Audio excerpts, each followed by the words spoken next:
Começa agora o Meia Pantufa. Bom dia, boa tarde, boa noite, boa madrugada, pessoal! Todo mundo com os fones de ouvido porque tá começando o seu Meia Pantufa. Toda terça às 5 da tarde no seu player favorito. Eu sou Luiz Leão e tenho aqui comigo, como sempre, de um lado, meu amigo Gustavo Azevedo. Bom dia, tarde, noite, madrugada, Gusta. E aí, assistidores e assistidoras de filmes e séries. E também, como sempre, do outro lado, meu amigo Lucas Abreu. Bom dia, tarde, noite, madrugada, Lucas. E aí, cinéfilos e cinéfilas do Meia Pantufa? Megalópolis é a definição de um projeto ambicioso. Tudo que envolve o desenvolvimento da sua história, da produção, seus objetivos e as objeções que enfrentou e ainda está enfrentando, ajuda a entender um pouco mais sobre a mente do seu diretor, o veteraníssimo Francis Ford Coppola. Entre idas e vindas, Coppola investiu décadas para finalizar o seu projeto, que entrou em cartaz em 2024. Depois de uma recepção mista em Cannes e mista nos Estados Unidos, o filme chega ao Brasil com recepção mista também. E hoje a gente vai tentar entender o porquê. Por que Megalópolis chama tanta atenção? O esforço do diretor para levar em frente não só o seu projeto queridinho, mas também a mensagem nele presente, rendeu os frutos esperados? O que a gente achou do filme e seu marketing de caráter extremamente pessoal? Antes de começar, você já está seguindo a gente no seu agregador favorito? Aproveita que ainda está começando e clica em seguir. É rapidinho e você se torna o primeiro a saber sempre que o Meia Pantufa tiver conteúdo novo. E tem outra coisa bem importante. Se o seu agregador de podcast tem um sistema de avaliação, dá uma notinha boa aí pro Meia Pantufa. Geralmente é um sistema de estrelas, logo no começo do seu feed. Basta clicar no podcast e avaliar. Quanto mais avaliações boas, mais os agregadores distribuem o Meia para as pessoas interessadas. Mas chega de enrolação e bora começar, porque hoje é dia de Megalópolis, no Meia Opinião.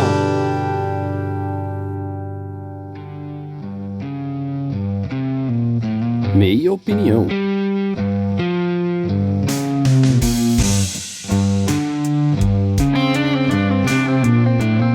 Esse é um episódio que a minha introdução, ela fica numa posição um pouco complicada. Por quê? Vamos falar em audiência rotativa, né? Essa coisa, a gente não sabe exatamente qual é o nosso público, se são nossos amigos, se é gente que esbarrou na gente por cinema. Então eu vou soltar aqui algumas informações que pra vocês podem ser ultra mega manjadas. Vocês já estão cansados de saber e cansados de ouvir. Mas eu acho que a gente precisa dar um panorama geral, porque antes de eu dar minha opinião sobre o filme, eu já queria dizer que eu acho que Megalópolis cresce muito mais pelo contorno do que necessariamente pelo próprio filme, porque o que está envolto na produção e no marketing do filme especialmente faz com que ele fique muito grande, independentemente do que a gente vá achar do resultado do filme ou não. O que eu quero dizer com isso? Megalópolis é um projeto que, assim, o Coppola nega, mas um projeto que se arrastou por uns 40 anos, ele fala que não foi tudo isso, mas assim, um projeto que se arrastou por uns 40 anos, é uma concepção que ele já tinha, um projeto que ele já tem no mínimo há décadas, no mínimo há 20, 30 anos. Esse projeto quase sai do papel nos anos 2000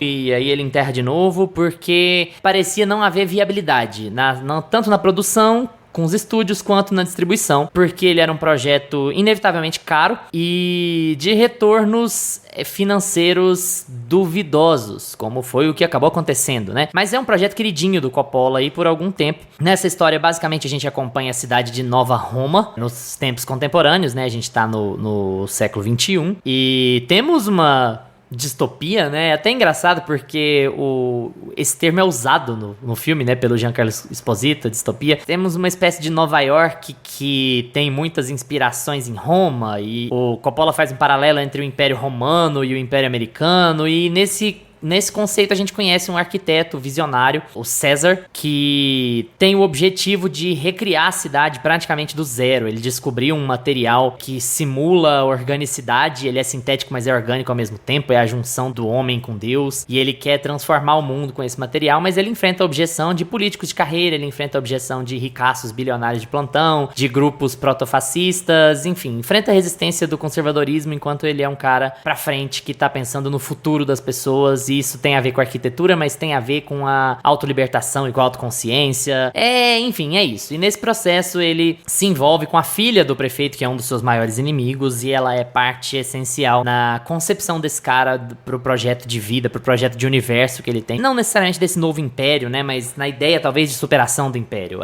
Essa é a sinopse do filme. Ele é definido como uma fábula, o próprio Coppola define ele como uma fábula, é a primeira palavra que você vê, né, ele escreve em Megalópolis, uma fábula. Então ele tem um caráter muito muito fabulesco e isso conta muitos pontos visualmente, é um aspecto que a gente vai tratar bastante aqui. Mas o filme tem todo esse pacote, né? Porque o Coppola ficou um mês no Brasil, o Coppola foi até no Flow da entrevista, então ele tem um marketing muito diferente porque ele tem um marketing muito pessoal e vale constatar, ele acabou gastando dinheiro dele, porque os estúdios não queriam bancar, eles sabiam que ia ser um fracasso de bilheteria, e ele vendeu as vinícolas, juntou umas 2 vinícolas lá, vendeu e gastou o dinheiro todo pra fazer o filme. O filme tem um orçamento estimado de 120 milhões de dólares, ele não vai chegar nem perto disso em bilheteria, mas é legal porque o Coppola fala também sobre isso, também é um aspecto que a gente vai tratar aqui hoje. O entorno do filme importa mais, talvez, até do que o próprio filme, porque aconteceu muita coisa relevante nessa divulgação, nesses últimos meses aí de divulgação. Mas, primeiro, vamos falar das nossas impressões gerais, começando com o Gusta. O que você achou do filme, amigo? Você acabou assistindo antes de todos nós, já tinha passado uma breve impressão pra gente, mas manda brasa. Exatamente, eu fui o primeiro a assistir aqui. Eu achei, na verdade, que a gente nem ia falar do filme, né? Porque a impressão que dava era de que não ia sair pra VOD, que não ia sair no cinema do Brasil direito. Na verdade, a distribuição do Brasil foi bem fraca, né? Tá entre aí os temas que o Luiz acabou de levantar, de dificuldade de divulgação do filme, de falta de força do filme, também um pouco de falta de interesse do público também de ver o filme, porque ele é um filme muito diferente, né? Então, não é um filme que as pessoas ficaram tão, assim, animadas para assistir, porque ele tem um quesinho assim mais fabulesco, como você usou o termo, né? O filme realmente é uma fábula, e ele é uma fábula que não tem muita ligação com nada que a gente tá habituado a ver, né? É uma história nova, é uma coisa completamente nova que saiu aí da cabeça do Coppola. Então, não é como se você tivesse ido para assistir uma fábula, sei lá, igual tá todo mundo querendo ver Wicked, por exemplo, que é tipo uma coisa meio de musical, meio fábula, meio, sabe, diferentona, fantasia, mas... Defina todo mundo, mas tudo bem. É, tipo, vai ser um sucesso de bilheteria do Wicked, né? Isso é um fato, mais do que Megalópolis. Mais do que Megalópolis. Exatamente.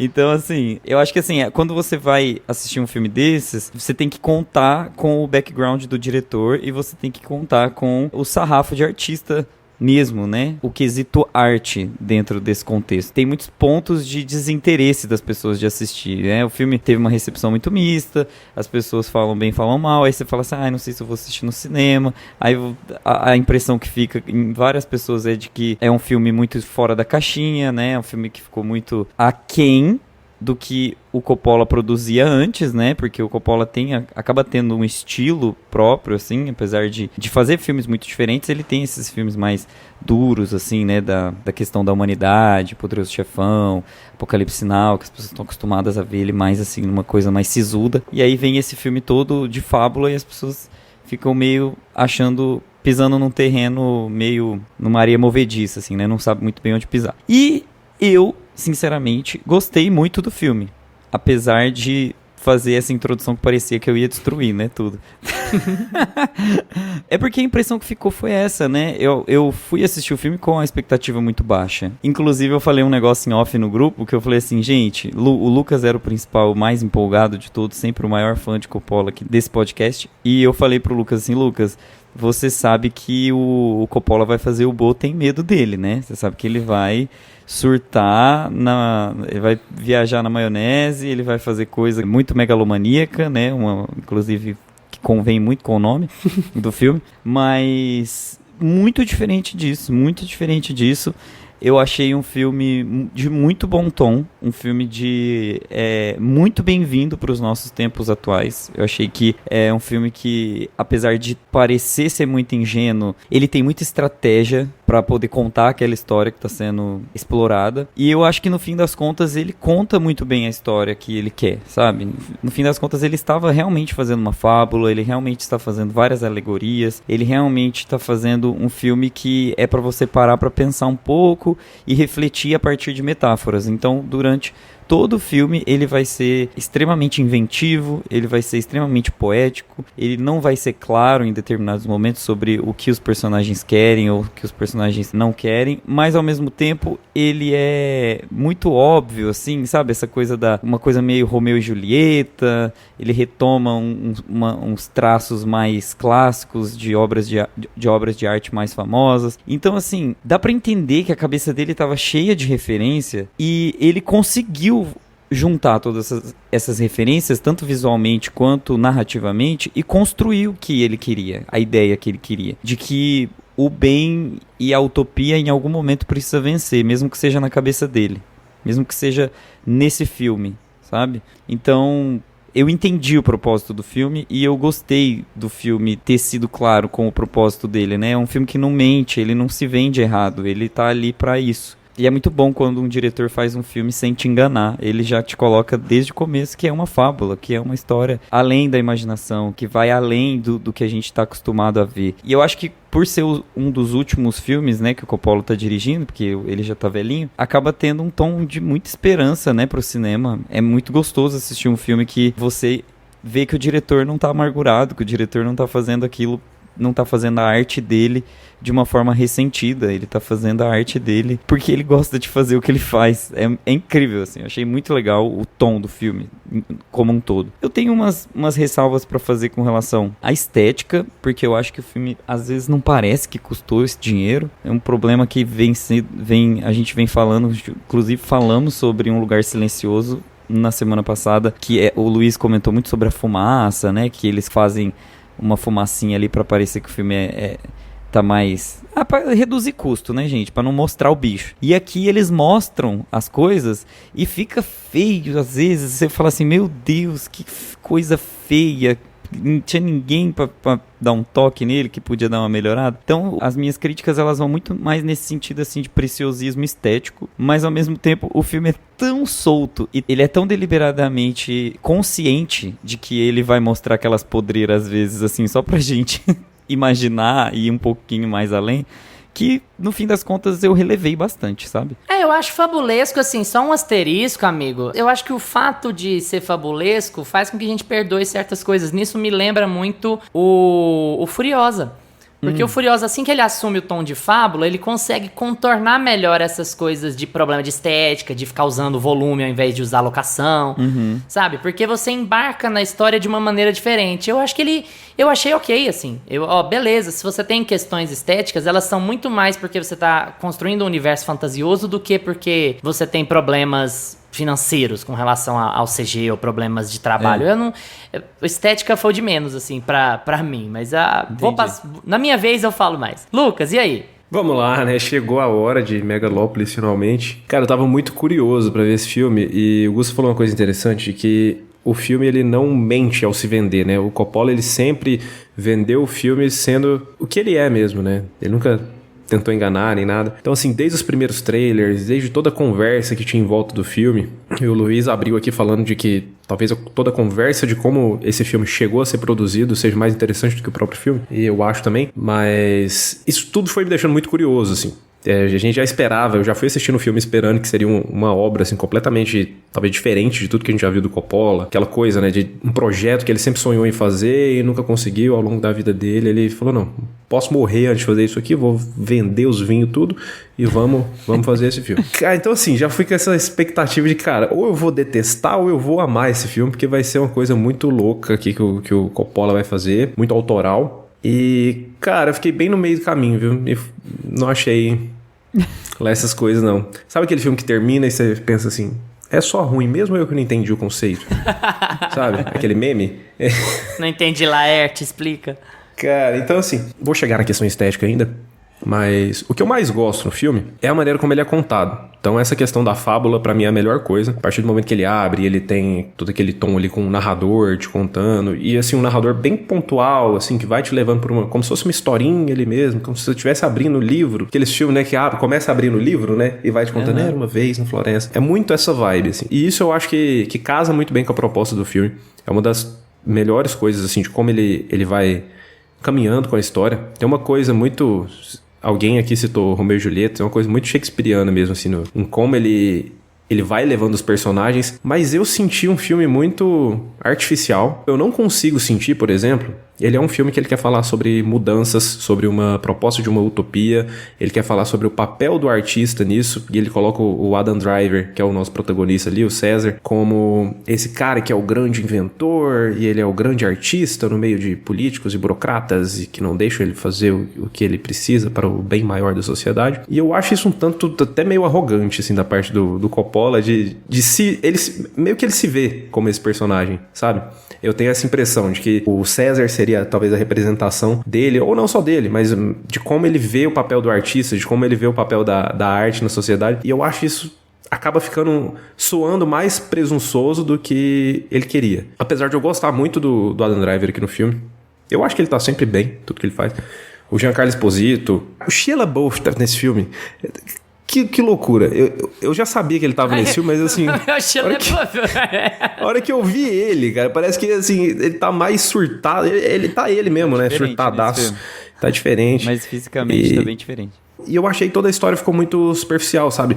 Eu sinto os personagens muito unidimensionais. Eu sinto que o filme todo parece um clipe dos anos 2000. E aí eu entro um pouquinho na parte estética, que me incomodou muito. Me incomodou, sim, porque eu acho que um filme que se propõe a falar... E tem cenas muito boas. Isso que me frustrou. Porque tem cenas muito boas. Ele tem umas cenas mais imaginativas com os personagens. Tem uma cena com o Adam Driver e a Nathalie Emmanuel, que eles estão lá em cima do prédio, com umas vigas, assim, que eu acho muito bonita. Eu acho uma cena que meio que se passa na cabeça ali do personagem do Adam Driver, que ele tá andando pela cidade, ele vai vendo as estátuas se mexendo e caindo e refletindo sobre a cidade. Eu acho aquilo lá muito bonito também.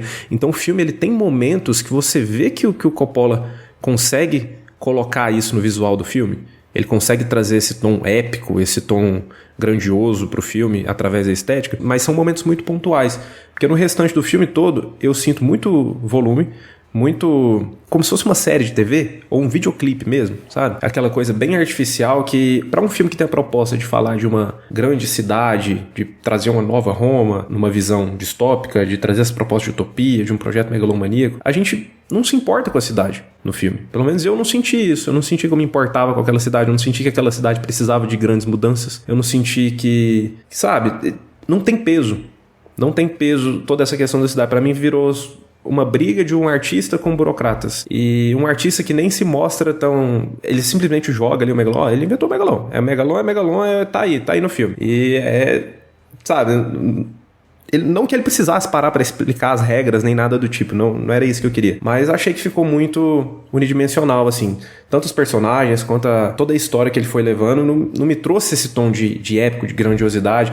Ele tem muitas cenas fechadas, muitas cenas que você vê que é tudo gravado em set. Até que a gente praticamente não viu nenhuma cena vazada, assim, gravada em ambiente externo. E eu acho que isso atrapalha um pouco o filme. Eu acho que o filme tem uns problemas grandes, assim, de edição. Não gostei muito de como o filme foi montado, assim, em termos de encaixar algumas narrativas. Por exemplo, a gente tem um arco lá do personagem do Shia LaBeouf que, cara, podia ser praticamente cortado do filme. De verdade, assim. Facilmente. Ou melhor introduzido ali na história, né?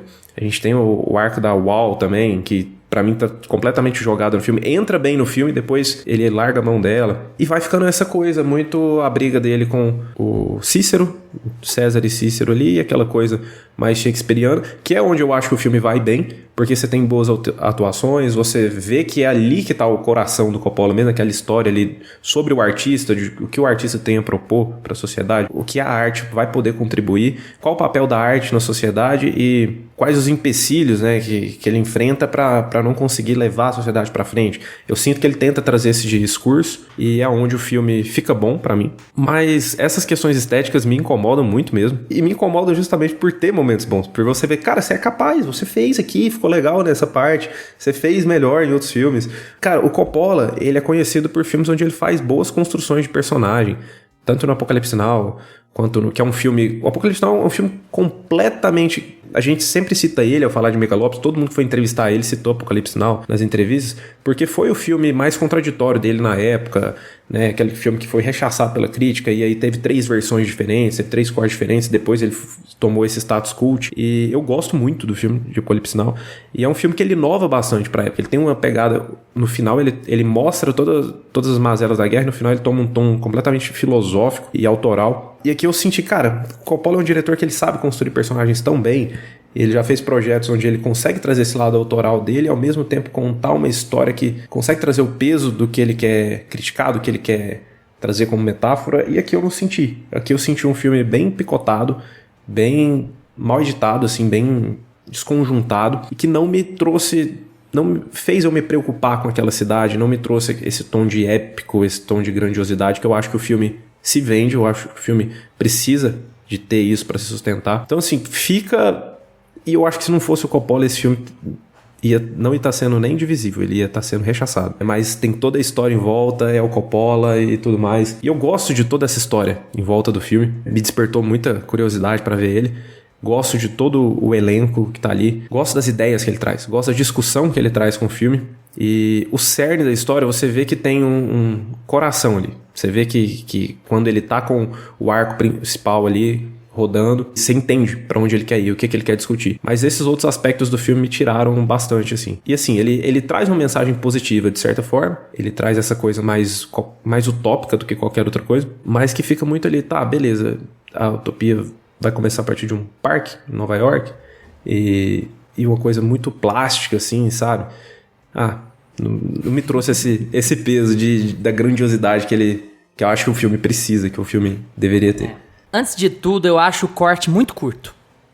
Acho de verdade o corte muito curto. Também acho curto. Que faltou, sabe, eu não sei se ele gravou pouco ou se ele jogou material demais fora. Se ele, na hora de bancar o marketing, ele fala que não tá preocupado com a distribuição e com a recepção, mas na hora de fazer o corte, ele pensou, não, eu preciso fazer o filme ficar mais palatável. Não sei o que aconteceu, mas eu acho o corte do filme muito curto, real, assim.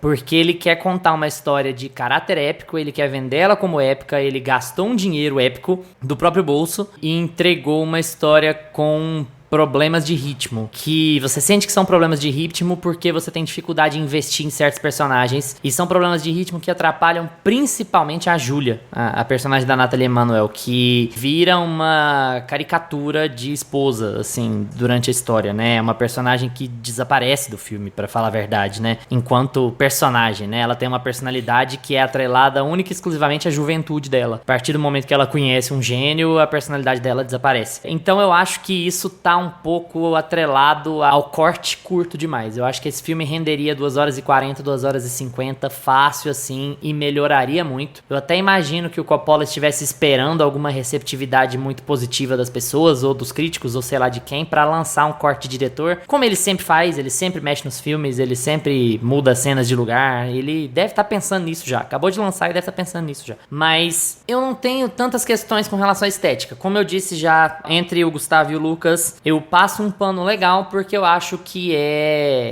o tom fabulesco faz com que ele queira construir o mundo que ele quiser, e eu acho aceitável, eu acho legal, não tem uma crise com o filme não. Eu acho que se vendeu uma ideia de que ele era mais ousado do que ele é, pra falar a verdade, assim. Eu acho a história muito direta, muito simples de entender. Você tem um conflito aqui, você tem uma coisa de brigas entre famílias, você tem vários primos se degladiando, pegada total Shakespeare, é uma história com um final feliz. O cara pega uma jovem aprendiz e molda a mente dela e ela se apaixona por ele, e eles vivem felizes. Acho muito direto, assim. Eu imaginava que o filme fosse ser muito mais porra louca do que ele é, com base no que as pessoas estavam falando, na dificuldade de distribuição. Eu acho a história central dele muito palatável, assim. Você pode querer dizer que ele é ousado, e muitas aspas aqui, em certas escolhas que ele faz estéticas, de ter uma pegada meio sonho de vez em quando, de ter momentos de... Por exemplo, quando o Caesar tá sendo agredido, você tem uma sequência muito doida ali, que ele tá fazendo uma dança estranha e tá se esfacelando, e, né, uma coisa, ele vira meio caleidoscópio, assim. Mas, assim, em termos de como a história é contada, eu acho ela muito simples, tal qual uma fábula, e muito acessível. Só que eu acho simples até demais. Isso me incomoda um pouco, porque ela se baseia muito em tropos,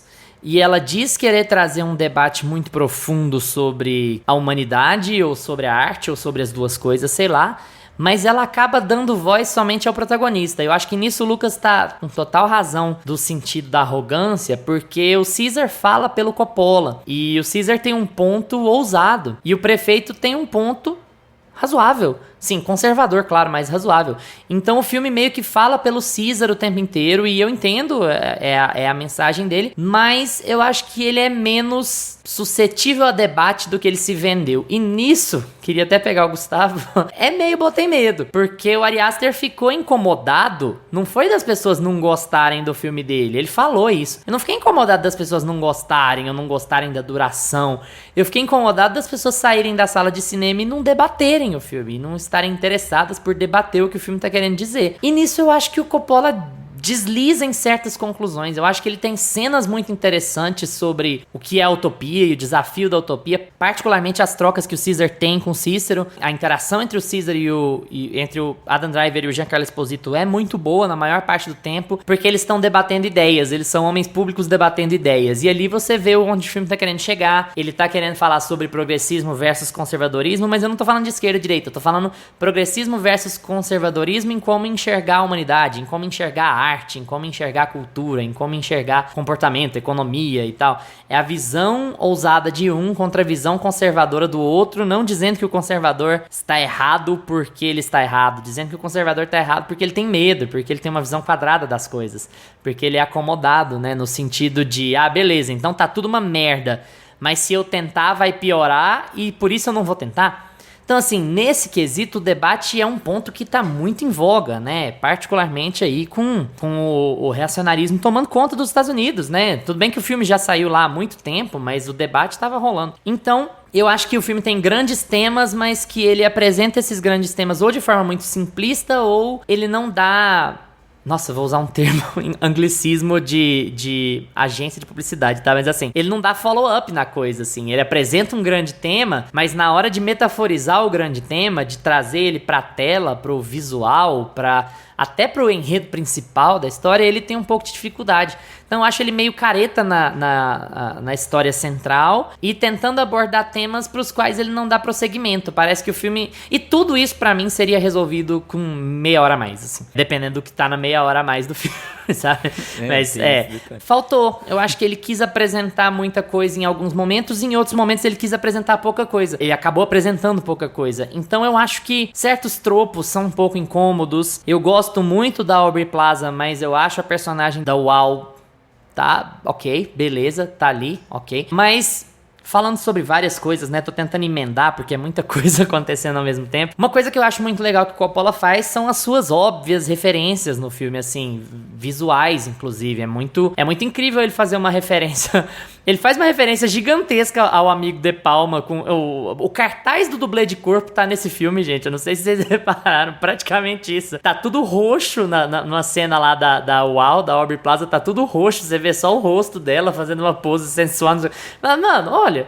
Sério, o split screen do De Palma também tá no filme várias e várias vezes, né? E a homenagem ao Poderoso Chefão, porque o atentado contra o Caesar é muito parecido com o atentado ao Vito Corleone, sabe? Pontinho aqui, já que você tá citando as referências. Eu vi uma entrevista que ele fala que fez uma cena e ele tenta não contar muito da cena, mas pelo que ele descreve, e eu acho que não pode ser outra, é a cena do atentado também, que ele toma um tiro.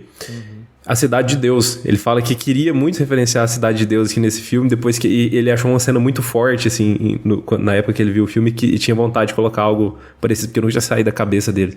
Achei muito legal também. E quando ele tava no Brasil, ele falou várias vezes que Megalópolis é inspirado em Curitiba, né? O que é uma coisa interessante. A gente não sabe se ele falou só de pagação, mas ele disse isso, que parece Curitiba. Acho que ele foi lá no Museu do Olho e falou, nossa, redondo, legal, Niemeyer. E pôs umas coisas redondas lá em Megalópolis. Mas assim, dito isso, falando todas essas críticas que eu tenho ao filme enquanto filme, pode ser que eu esteja roubando, trapaceando, mas eu acho que o entorno faz o filme crescer. Eu não acho que o entorno diminui o filme, eu acho que o entorno faz o filme crescer, porque... Quando você pega tudo que o Coppola falou sobre arte, tudo que ele falou de forma muito certeira sobre arte no marketing do filme, o filme ganha pontos com você, porque você percebe que o filme tem vários momentos que ele é invendável, assim, você não vou conseguir vender isso aqui pro público que tá indo ver filme da Marvel. A pessoa não vai no cinema ver isso aqui. Mas o ponto dele de... Gente, a vida inteira eu corri risco. Eu quase fui demitido várias vezes de Poderoso Chefão. Eu tava na merda, não tinha um puto. Apocalipse Now, as pessoas queriam me matar. Todo mundo achava que o negócio ia ser um desastre. A recepção foi horrível quando o filme saiu. E hoje todo mundo abaixa a cabeça, ajoelha, fala que o filme é um grande clássico, é maravilhoso, não sei o quê. Então assim, se eu fosse ligar pro que os críticos estão dizendo, ou se eu fosse ligar pra bilheteria, pro que o filme vai me render financeiramente, eu não tava fazendo filme mais. Eu tenho 80 e tantos anos, sabe? Me erra. Então assim... Tudo isso é muito legal, sabe? Porque mesmo vendo uma obra que eu considero instável, eu acho que todo o entorno e o fato de ele estar fazendo a campanha do filme muito pessoalmente, sabe? É ele quem tá carregando as coisas nas costas, é ele quem passou um mês aqui, foi conversar... Gente, o cara se importa tanto com o cinema que ele foi conversar com o Igor do Flow.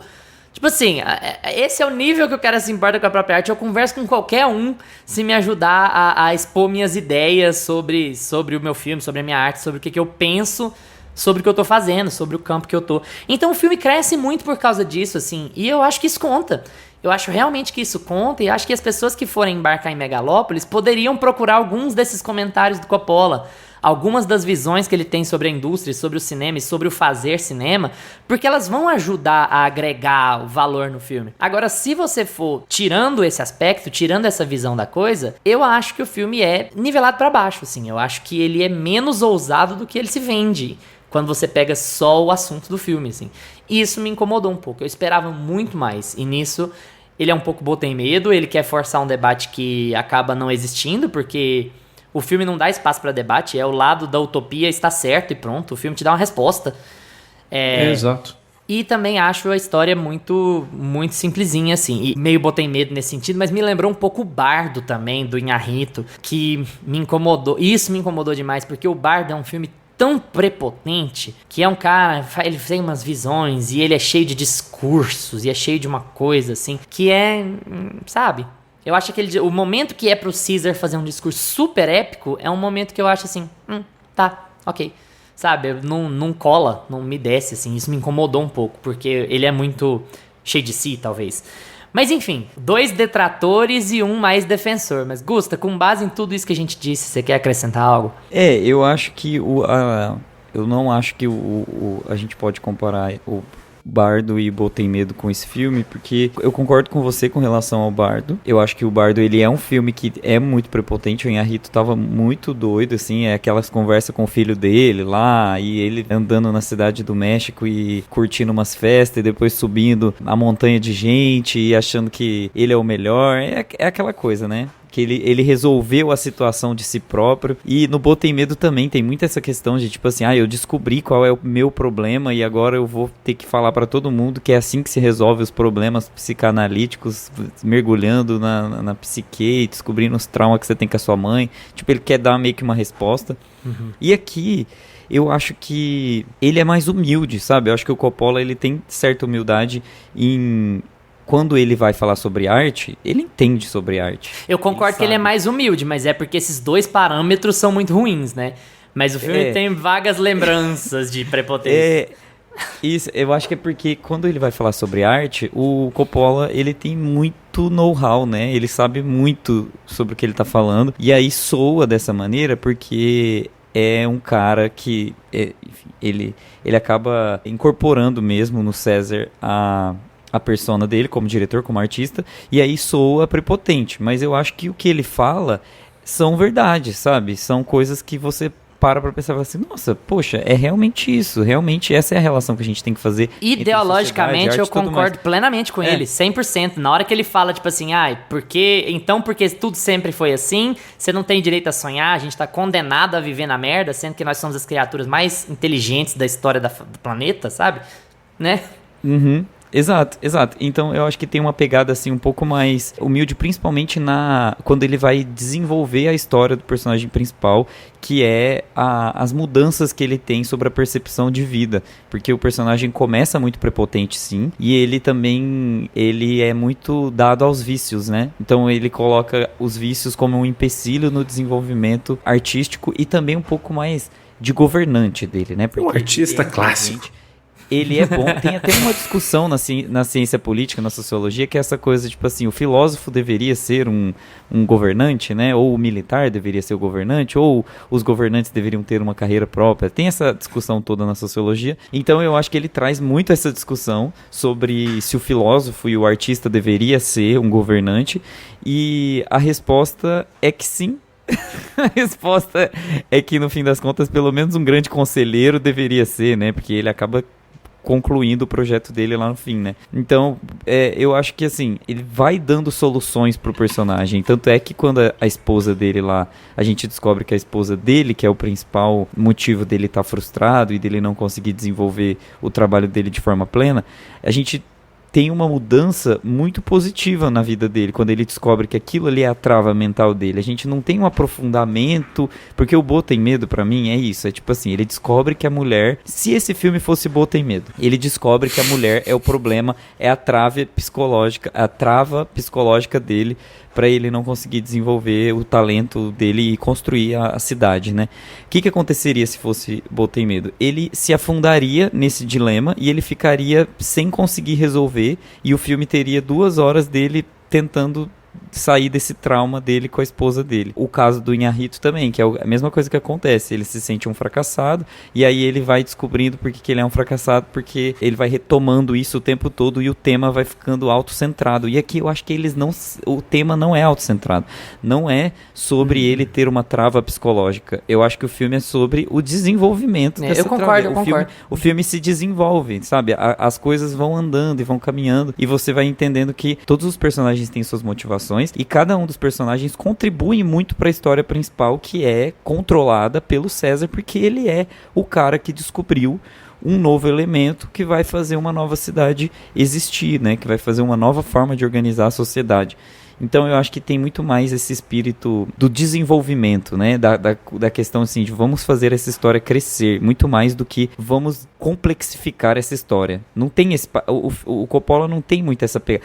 Quando ele começa a recitar poema de graça, aí eu acho que é um momentinho dele de fazer um pouco isso, sabe? Porque ele começa a puxar os autores e aí ele não se contenta em colocar as frases que ele escreveu pros personagens. Ele quer fazer os personagens citarem outros. Aí vira uma citação, gente, parece que você tá assim, naquele sarau de virou uma batalha de rima de citações. Batalha de rima de citações. Não, a orelha do Marco Aurélio tá coçando até agora. Faz 2 anos que o filme tá pronto, né? Sabe?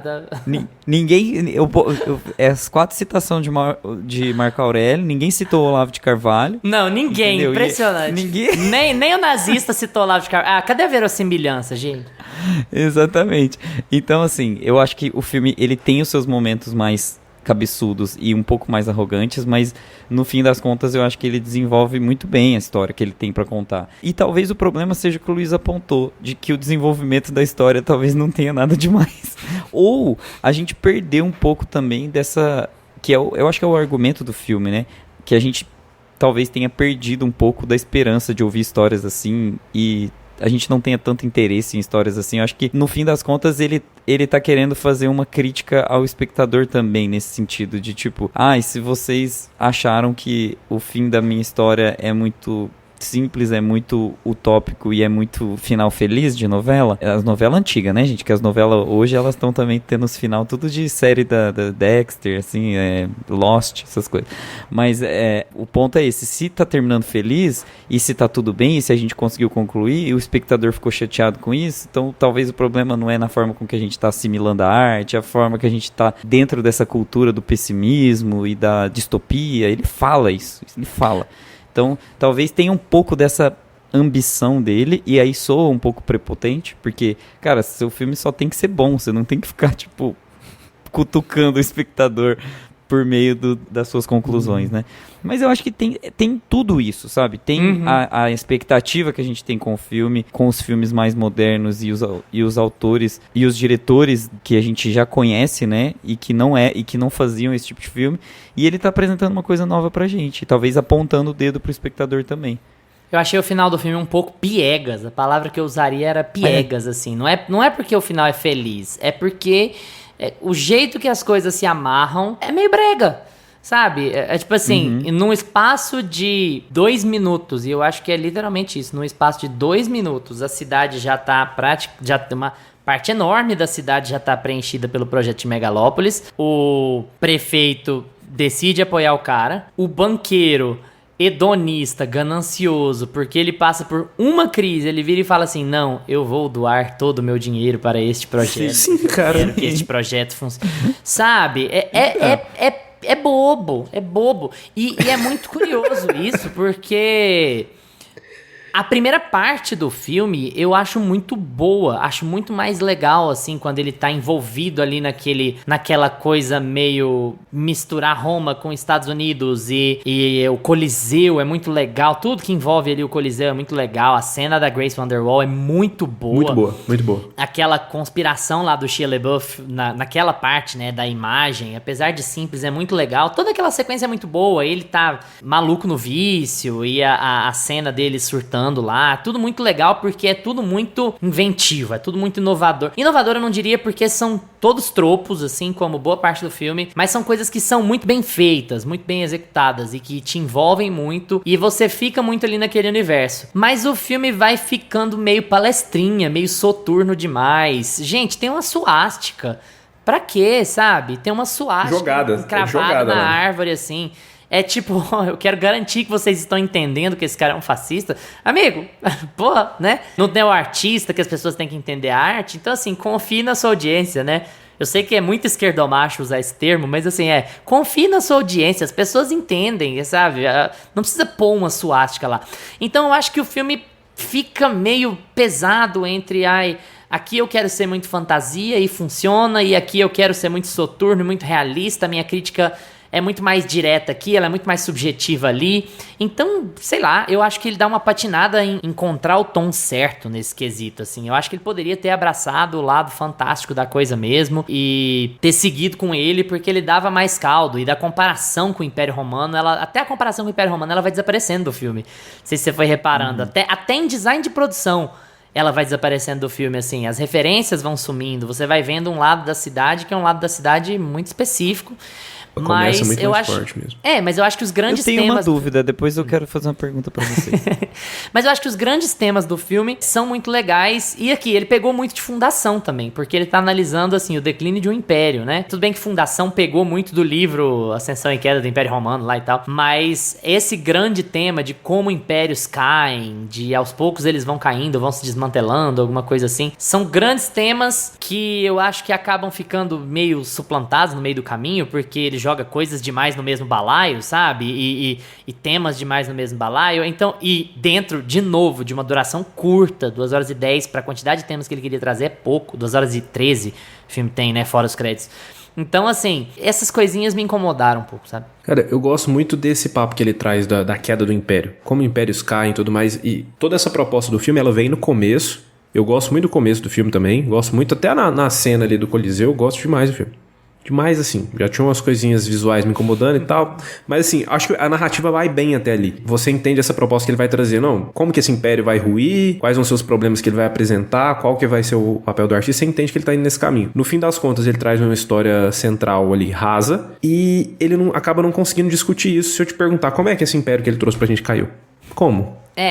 Não caiu. Ele simplesmente pegou o Megalon e falou aqui, ó, vou fazer aqui ó, o protótipo do que vai ser o futuro perfeito. E tem uma outra coisa muito interessante. Tem um momento que parece que ele vai pra um rumo que põe o Caesar mais em dúvida. E aí eu gosto disso. Porque o Caesar, ele tem uma visão de longo prazo que ninguém mais tem, porque ele é um gênio, não sei o que, não sei o que. E aí o Coppola ensaia a falar que a visão de longo prazo do Caesar afeta as pessoas diretamente. Que os prédios que ele está derrubando para construir o lugar dele são casas, que as pessoas vão passar apuro com isso. Ele ensaia a levar o filme por essa direção, a questionar um pouco a visão do Caesar. Você ter mais essa noção de que o Caesar pode ser maluco, de que ele pode ser só um megalomaníaco, de que ele pode estar errado. E parece que o filme vai caminhar pra ali. Mas o filme esquece isso. Ele, beleza, vai lá o Shia LaBeouf, ele coopta aquelas pessoas, ele faz populismo com aquilo, mas o filme deixa de debater que é verdade, que o Caesar estava derrubando casas. Então, quando o filme se encerra de forma muito utópica, muito pró-Caesar, sem questionamentos, sem... E, de novo, assim, em termos de grande tema, eu concordo com o que ele tá dizendo, como eu já falei com o Gusta. Em termos de grande tema, é óbvio que se tá tudo uma merda, a gente pode ter o direito de sonhar e de querer mudar, porque não é só porque sempre foi assim que tem que continuar a ser assim. Isso é um argumento reacionário, sabe? Mas o filme não dá margem pra você debater o ponto do Caesar. Parece que vai, mas deixa de ir. Cara, eu concordo com essa linha de raciocínio também. É uma coisa que todo o pensamento central que ele traz pro filme aqui, que ele quer discutir, eu concordo completamente, mas pra mim ele traz temas ótimos de se discutir. Ele deixa bem claro o que ele vai trabalhar, mas ele não executa direito. Ele não consegue discutir todos esses problemas, porque é muita coisa, eu acho o corte curto também. A história central ali do personagem fica rasa, Megalópolis fica jogada ali no fim do filme, né? O protótipo do que seria a utopia perfeita ali, porque, gente, não pegou nem a cidade inteira, ele não fez, né? Ele fez um pedaço ali, e assim, você não vê empecilhos, assim, simplesmente eu tenho que aceitar que ele é um gênio, eu simplesmente... É isso que me incomoda no filme também, porque, toda a discussão de qual seria o papel do artista, quem deveria governar e tudo mais, que o Augusto falou um pouco disso, de ser verdade, de, beleza, ele traz uma narrativa que, no fim das contas, você para pensar, é verdade. É verdade, mas como é que ele executa isso? Eu simplesmente tenho que... Ele simplesmente escancara pra mim no filme que eu tenho que ter em mente que todo artista é um gênio. E confiar no artista, porque todo artista é um gênio. Cara, não. Pera, você não traz uma... E é o cara que construiu o Michael Corleone, que a gente tá falando desse cara, velho. Construiu esse personagem, assim, sabe? É toda a ascensão e a queda desse personagem. É o cara que trouxe Apocalipse Now, que pra época foi um filme super... Como eu já falei aqui, foi um filme super divisivo, justamente porque ele inovou e fez o que ele quis no filme. Então, assim, eu acho que ele acaba tentando colocar muita coisa no pacote, como o Luiz falou. Ele tenta discutir muitos temas e acaba não terminando de discutir nenhum deles. Qual era o grande problema de Megalópolis? Porque o grande problema que eu vejo no filme era que as pessoas estavam ficando sem casa, porque o cara estava destruindo as casas dela, e até a gente descobre, né, que ele tem uma solução perfeita, mas e daquelas semanas ali, até chegar na solução dele, onde é que esse povo ia morar? E isso não é discutido no filme. Então, assim, se eu perguntar pra vocês assim, qual que era o grande problema de Megalópolis que o César precisava resolver, a gente não sabe. Porque a gente tava vendo só os personagens ricos, burocratas, o dono do banco, o prefeito. A gente só via o debate entre eles. Cadê o povo? Vamos levar pro povo. Aí você me coloca o vilão do Shia LaBeouf pra ser o cara que vai no povo. Eu queria trazer justamente isso. Você foi encaminhando até chegar no tema que eu queria trazer. O filme é elitista, né? Ele traz um pouco da ideia central de que a solução dos problemas ela vai aparecer por alguém que é herdeiro, que tem uma mente muito iluminada e que vai conseguir transformar a sociedade top-down, né? A pessoa criou uma... É tipo assim, como se o Elon Musk fosse resolver os problemas da... Nossa, eu ia falar isso. De tudo. Ele criou. Ele tem ainda tem esse problema. Ainda tem esse viés de se alguém, um ANCAP, for assistir esse filme, associar com o Elon Musk. Vai associar. Então eu acho que tem um pouco desse problema. Isso realmente é um problemão no filme, porque ele não consegue construir uma noção. Você falou no começo do seu argumento, Lucas, ele não consegue construir qual é o problema da cidade. E o problema da cidade, ele é social, ele parte do povo, né? Ele parte dos problemas que as pessoas que estão vivendo a vida delas do cotidiano estão ali sofrendo. A crítica é genérica, eu acho que é só um asterisco, amigo. O foda é que a crítica é genérica, porque o ponto é o seguinte, ele vive falando aquelas coisas que todo mundo fala, os ricos estão se banhando em banquetes e pão em circo, enquanto os pobres estão na merda, perdendo a casa, não sei o quê. Mas a solução do filme é uma fala de 5 segundos em que... E a solução da construção da sociedade depende da generosidade de um banqueiro à beira da morte. É tipo assim, é isso que vai bancar com que o mundo funcione. Oi? Sabe? E não seria um problema numa fábula, mas é uma fábula que se pretende como uma questionadora do ponto de vista do progressismo, a questionadora da capacidade humana em se autodesenvolver, em se autogerir, assim. Então... É uma fábula que se pretende fazer uma metáfora de uma situação muito real e muito... contingente, assim, né? Tipo, tá acontecendo. Então, eu acho que também tem, assim, o Lucas, se você quiser assistir uma história de um personagem principal que é muito rico, de uma cidade que é muito bem construída, os problemas e as mazelas sociais da cidade são bem construídas e tem um vilão que tem uma cola com o povo e quer salvar o povo, Batman, o Cavaleiro das Trevas. Esse é o filme que você vai assistir, tá? Esse é o filme que foi construído pensando nessa dinâmica toda, mas... Não é aqui que a gente vai ter isso. Aqui a gente vai ter, tipo, Gotham 2.0, sabe? Megalópolis reconstruída. construído. E eu queria fazer uma pergunta pra vocês mais da estética, porque eu não entendi uma coisa. Por que Roma tem a cara, tipo, de arte deco, assim, aquela coisa meio anos 20? Parece que eu tava vendo Babilônia no filme. Vocês perceberam isso? Porque, tipo, Roma, eles fizeram Roma, né, nos anos 2000 e tralalá, só que parece que é 1920. Vocês repararam? Que tem uma cara meio burlesca, assim? Não tem uma cara Roma.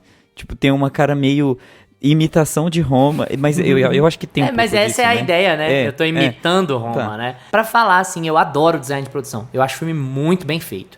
Eu acho que até me incomoda um pouco que ele abandona isso. Me incomoda que ele abandona... Não é que ele abandona a estética, não dá pra dizer isso, mas ele abandona... Gladiadora das meninas, para de aparecer.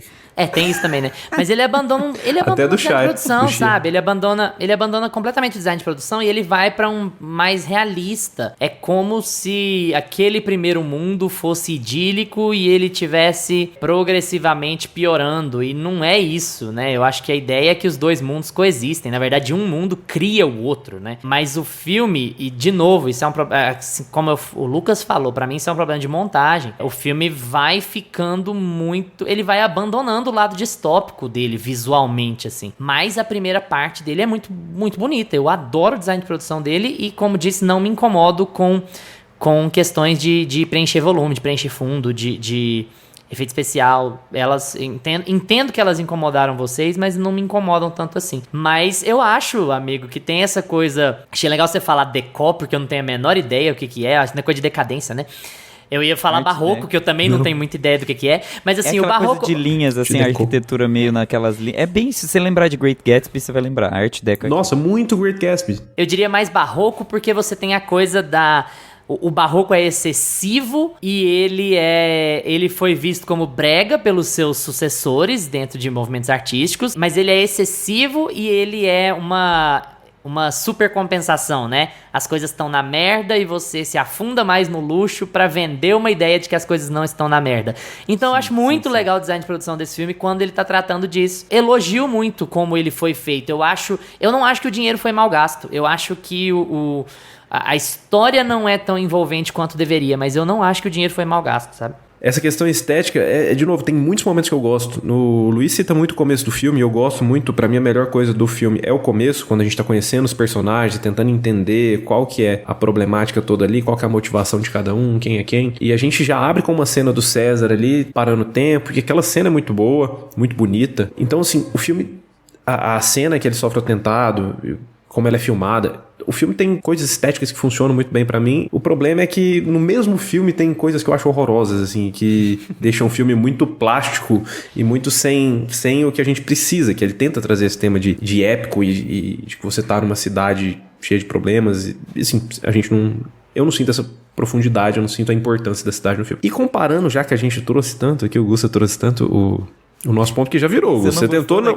Aquela escada rolante que ela faz aquela passarela que ele... Nossa, não. Olha a solução inovadora. Bem bom que você trouxe esse. Não, a utopia do mundo é uma esteira de aeroporto que brilha. Esteira de aeroporto. Isso existe já. Não, aqui, ó. Vou trazer... Não, meu Deus, aquela cena. Eu falei, gente, aeroporto de Brasília. Que é isso?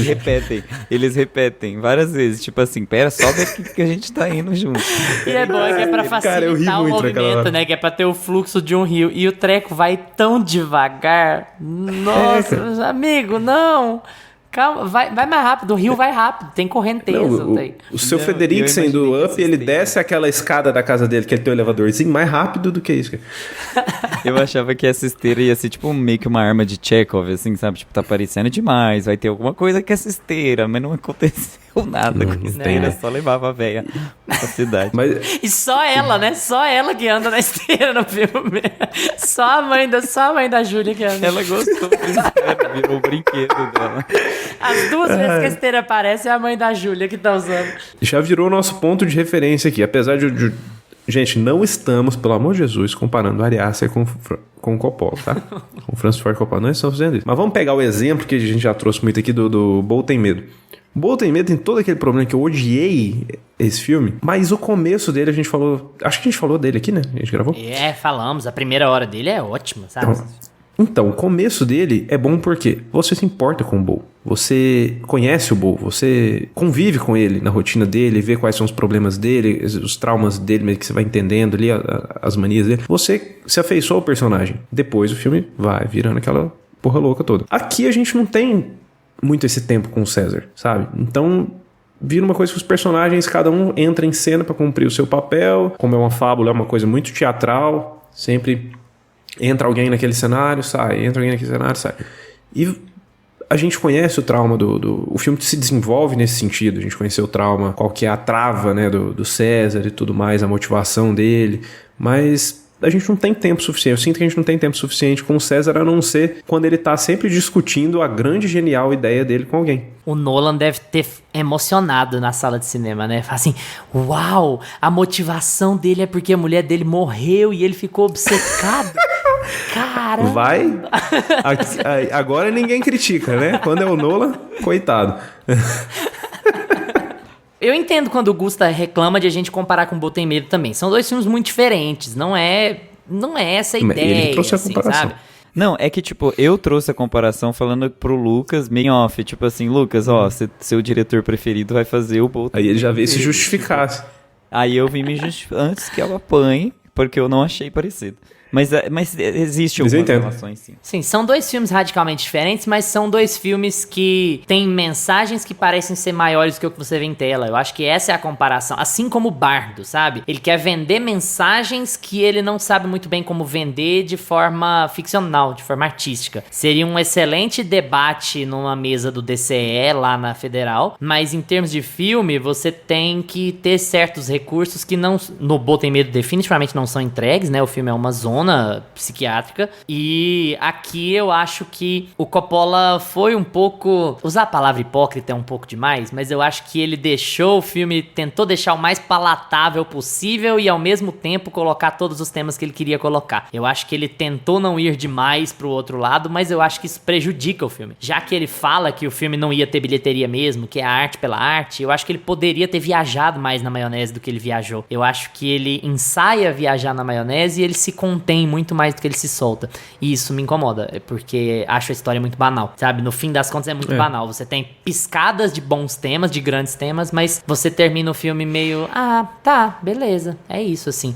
Eu fiquei com essa sensação. Só pra fechar, pra mim é exatamente isso o problema do filme. Grandes temas, grandes ideias, um começo que te desperta curiosidade pra onde essa história vai caminhar. Não acho o encerramento, além do Luiz chamar de piegas, e ser um pouco mesmo, eu gosto de como ele encerra, eu gosto dessa mensagem positiva. Eu não acho que esse seja um problema pro filme, nem pro público. Eu gosto dessa mensagem positiva e utópica. Mas, pra mim, todo o grande problema é o desenvolvimento, e isso tá desde a montagem até em como ele trata os personagens, até a estética do filme. E, gente, eu tava falando pro pessoal aqui em off, todo filme que a gente detona mais aqui, que a gente tem mais debate sobre a qualidade dele ou não, eu fico com vontade de deixar essa mensagem final. Falei com os meninos e eles concordaram. Assistam, gente, vão ao cinema assistir, não é porque, tipo, fulano não gostou, ciclano não gostou, então não vou nem perder meu tempo, não vou nem gastar meu dinheiro. É legal que o Coppola tenha gastado mundos e fundos pra investir num filme que ele sabia que não ia dar bilheteria pelo valor da arte. Mesmo que o Lucas não tenha gostado tanto, ou que eu não tenha gostado tanto, que a gente tenha nossas ressalvas, vão ao cinema assistir, sabe? É um diretor excepcionalmente talentoso, que já não tem nada mais pra provar pra ninguém, que tá fazendo o negócio porque ele gosta, um projeto pelo qual ele é apaixonado, e tá apaixonado pelo resultado, e passou um mês aqui no Brasil divulgando. Então, assim, as nossas críticas nunca serão no sentido... não vou falar nunca, porque sempre tem um blonde por aí, né? As nossas críticas raramente serão no sentido de não assista esse filme. Vai lá ver, tire suas próprias conclusões, debate com seus amigos, com sua família, com a gente tá sempre disponível aí em rede social. Se eu tivesse dinheiro e tempo, eu ficava no cinema o dia inteiro. Toda vez, filme Nossa, ruim, filme também. bom, eu assistia tudo. O Gustavo acabou de voltar de Gladiador 2, gente. A gente tá super na expectativa de saber o que ele vai falar. Mas vocês vão ter que esperar umas semaninhas aí, hein?